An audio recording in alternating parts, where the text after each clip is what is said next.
ఏదైతే మరి శాసనసభలో దళిత స్పీకర్ ని అవమానించే విధంగా మరి ఏకవచనంతో మాట్లాడి మరి ఏదైతే మరి బీఆర్ఎస్ కేసీఆర్ గారి ఆదేశాలతో మరి వాళ్ళ పార్టీ సభ్యులు వాళ్ళ పార్టీ శాసన సభ్యులు ఏదైతే దళిత స్పీకర్ ని అవమానించడం జరిగిందో మరి కాంగ్రెస్ పార్టీ పక్షాన తెలంగాణ ప్రజల పక్షాన మేము తీవ్రంగా ఖండిస్తా ఉన్నాం.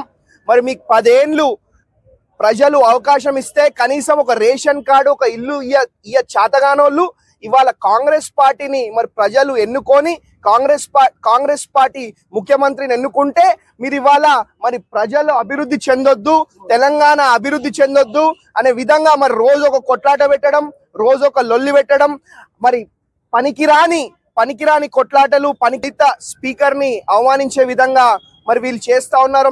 మేమందరం మరి వాళ్ళ కేల్ కథం దుకాన్ బంద్ అయిపోయింది. కనీసం మొన్న ఎమ్మెల్సీ ఎన్నికలలో వాళ్ళకి అభ్యర్థి కూడా నిలబెట్టలేని పరిస్థితి ఉన్నది.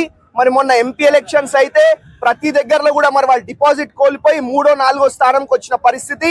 కాబట్టి వాళ్ళ ఉనికిని కాపాడుకోవడానికి ఈ పనికిరాని అన్ని కూడా చేస్తా ఉన్నారు. ఇటువంటి భవిష్యత్తులో చేస్తే మీకు ఏ విధంగా చేయాలో ఆ విధంగా చేసి మరి మీకు అందరు కూడా ఖబర్దార్ అని చెప్పి మరి కాంగ్రెస్ పార్టీ పక్షాన తెలంగాణ ప్రజల పక్షాన దళితుల పక్షాన మేము అందరం కూడా ఇవాళ ధర్నా చేయడం జరిగింది.